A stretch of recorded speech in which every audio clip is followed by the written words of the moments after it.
네, 강연 잘 들었습니다. 네. 확실히 핀테크가 이제 금융업에 굉장히 깊게 들어가 있는 것 같아요. 이제 제 측면에서 궁금한 거는 밀레니얼 이제 세대들이 20, 30대란 말이에요. 예. 이제 이 친구들이 이제 약간 금융권의 자산 관리 측면에 이제 중심을 잡고 있다고 생각을 해요. 그렇다고 했었을 때 이 자산 관리 시장에 핀테크가 들어오는 경우들이 굉장히 많은 것 같아요. 뭐 로보 어드바이저라든지 굉장히 많이 들어와 있는 것 같은데 이 친구들이 자산 관리 시장에 이제 좀 관심을 가지기 위해서는 핀테크가 어떻게 활용이 되는지, 그리고 어떠한 서비스를 좀 접목시켜야지 이 세대들의 이목을 이끌 수 있는지 좀 사례라든지 조금 아이디어가 있으시면 좀 말씀해 주시기 바랍니다. 아이디어는 이제 자산이기 때문에 이게 함부로 하면 안 되긴 하는데 그 말씀 질문을 들으면서 제가 생각난 건 뭐냐면요. 자산 관리의 가장 큰 핵심은 뭐냐면 자산을 말이 이제 우리나라 말로 관리라고 하니까 자산 관리라고 생각하지만 사실은 자산을 증식시켜 줘야 되죠. 현재 존재하고 있는 자산 관리에서 로보어드바이저를 예를 들자면 가장 큰 문제는 뭐냐면 알고리즘화되어 있는 그 자산 관리밖에 못하기 때문에 시장의 그 시장 현황이 안 좋으면 같이 다운됩니다. 어차피 그 지수에 따라서 움직이기 때문에. 근데 만약에 이거는 연령층을 떠나서 자산 관리의 핵심적인 그 해법을 찾으려면 비교를 했을 때 상대적으로 자산의 어떤 그 리스크를 훨씬 더 줄여주거나 또는 자산을 더 더 증식시킬 수 있는 노하우가 알고리즘적으로 들어간 테크가 필요한 거고요. 당연히 말씀처럼 핀테크이기 때문에 그거를 만들기 위해서 사실은 수많은 전문 업체들이 요즘에 혹시 RPA라고 들어보셨는지 모르겠는데 그게 이제 원래는 인간의 업무를 로봇가 대신해주는 업무로 바뀌었는데 대신해주는 것이 단순한 업무에서 방금 말씀해 주신 것처럼 굉장히 고도화된 AI성의 그 분석까지도 해주고 있어요. 이런 것들을 실제로 사실은 젊은 세대들이 그런 알고리즘 솔루션을 만든다라는 건 사실 너무 어려우니까 실질적으로 필요한 건 그런 알고리즘 자체를 찾아내지 못한다면 사실은 그 누구도 새로운 패러다임 만들 수가 없을 거라 보고요. 또 하나는 뭐냐면 그 AI를 상용화 시켜 놓은 데가 있어요. 그 알파고라고 있었잖아요. 알파고가 이세돌 구단을 한 방에 그냥 뭐 겨우 한 판 겨우 이겼지만 그냥 전패시키다시피 했잖아요. 근데 그 알파고가 폐기됐다는 사실 알고 있습니까? 알파고는 그 후에 얼마 안 있다 폐기됐어요. 왜 폐기됐을까요? 알파고에 비교도 안 될 정도로 더 뛰어난 AI가 바로 개발됐거든요. 알파고는 이세돌을 이기기 위해서 상당히 많은 기간을 알고리즘을 연습을 했지만 그 다음 나온 그 알고리즘은 3일도 안 돼서 그 전에 알파고를 비교도 안 될 정도로 나왔습니다. 그 새로 나온 알고리즘은 알파고는 바둑 전용이거든요. 바둑 전용이 아니라 범용입니다. 제너럴입니다. 어디에도 갖다 붙일 수 있습니다. 수없이 많은 수가 있다고 하는 바둑을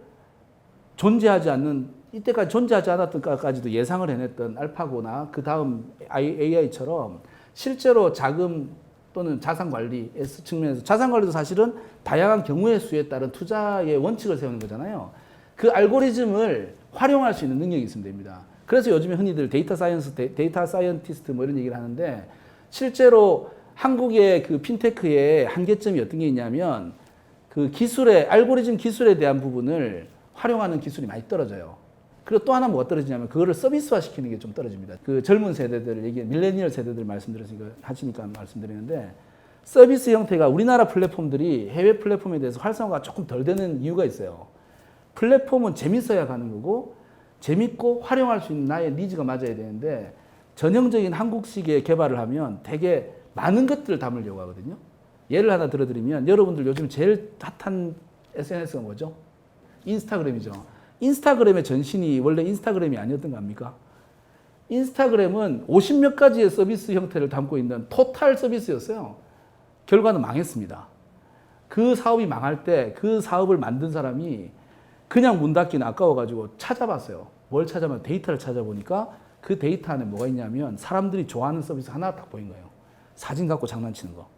이것만 뜯어서 서비스 만들자는 게 인스타그램입니다. 제가 말씀드린 두 가지 측면 답을 드린 건데 첫 번째는 자산 관리를 정확하게 한다는 말은 좀 논리가 있죠.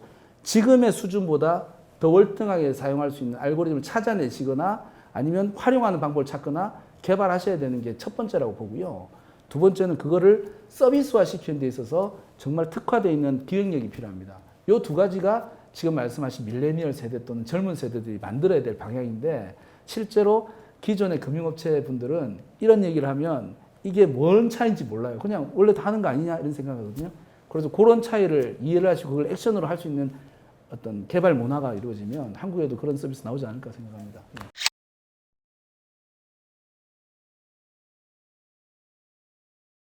네, 안녕하세요. 일단 네. 강연 잘 들었고 네. 제가 이제 크라우드 펀딩에 대해서 이렇게 듣다 보니까 금융 투자 상품으로서 이제 대중들에게 이제 일반화되고 있는 것 같은데 제가 이제 보기에는 좀 위험성도 많아 보이고 중개 기관이 금융 기관이 아니라 이제 기존 금융업을 하는 업체들이 아니라 IT 기업들이 대다수니까 네. 그럼 그로 인해서 부작용도 많이 있을 거라는 걱정이 드는데 네. 이에 대해서 이제 뭐 금융위원회나 이런 그런 소관 부처들은 향후 어떤 식으로 반응을 할 건지 아니면은 네. 넘어서서 앞으로도 이게 문제없이 잘 될 것 같은지 뭐 이런 게 좀 궁금합니다. 크라우드 펀딩은 말씀하신 것처럼 위험성이 당연히 있죠. 제가 실제 사례를 들어드리면 제가 아는 모 그 회사 대표님이 급한 자금이 필요한데 본인이 사업을 하시다 보니까 신용이 좀 안 좋으셨어요. 그래서 제가 친하게 지내는 크라우드 펀딩 회사에다가 소개를 해서 자금을 이제 확보를 하기로 했습니다. 근데 그분이 최종적으로 안 하셨어요. 왜 안 하셨냐면 그분이 개인적으로 알아보시, 그 이제 크라우드 펀딩 초창기였는데 찾아보니까 크라우드 펀딩은 대부업으로 속한다고 이제 이분이 알게 되신 거예요. 그 이분이 안 하시겠다 해서 안 했습니다. 방금 패널 분께서 질문하신 것처럼 굉장히 위험성이 있죠. 근데 또 반대로 제가 하나 말씀드리면 어떤 크라우드 펀딩 회사가 대형 사고를 쳤어요. 위험한 일을 했어요. 그러면 굉장히 뉴스가 금방 되겠죠. 그리고 특히 금융과 관련된 거기 때문에 아마 심하게 언론에서도 다룰 겁니다. 다행스러운 건 아직까지는 그런 사고가 많이 안 터지고 있고 그런 사고가 터질까봐 굉장히 위험을 해칭하기 위한 노력을 합니다. 예를 들면 토스라는 회사가 있죠. 토스는 토스에서 만약에 오류가 한 번이라도 나면 그 송금하는데 뭐 문제가 생기면 그러면 아무도 안 쓰겠죠. 100만 분의 1000만 분의 1, 뭐 또는 1억 분의 1의 확률이 나한테 올 수 있는 가능성이 있다면 안 하겠죠. 그래서 토스는 항상 자랑하는 게 뭐냐면 이때까지 아무런 사고가 없었다. 사고가 제로다라는 걸 자랑하거든요. 그런 것처럼 크라우드 펀딩 회사도 그런 부분을 굉장히 신경을 씁니다. 근데 부정적인 부분에 있어 문제가 아니라 손실률로 보면은 위험성은 항상 있습니다. 특히 지분 투자형은 항상 위험성이 있습니다. 왜냐하면 손실이 날 수 있죠. 그리고 그 질문하신 것처럼 그 금융위원회 쪽에서는 다양한 형태의 이제 법제를 만들고 있습니다. 실제로 2019년도에 부도율이나 이런 것들 관계된 데이터를 실제로 매 분기마다 집계해가지고 공지하라고 그런 법도 만들어져 있고 실제로 혹시 아시는지 모르겠는데 코넥스라는 시장이 있습니다. 저 주식 시장이죠. 우리나라에서 제일 낮은 레벨의 그 시장 중에 코넥스 상장 기업들은 원래 이제 상장 기업들은 크라우드 펀딩에 참여를 못하게 돼 있어요. 근데 코넥스 기업들은 크라우드 펀딩에서 자본을 모을 수 있게 그런 것들도 법제화되어 있습니다. 그래서 앞으로 금융위원회나 이런 쪽에서 굉장히 많은 제도를 만들게 될 거고 그 제도는 질문하신 것처럼 위험성이나 이런 것들에 대해서 많이 이렇게 해결을 하기 위한 방법으로 가겠죠. 하지만 변하지 않는 것은 뭐냐면 대세의 흐름이라는 것이 새로운 기술과 새로운 것들이 누군가에게 그 도움이 된다라면 대부분 다 그쪽으로 쏠려가게 되잖아요.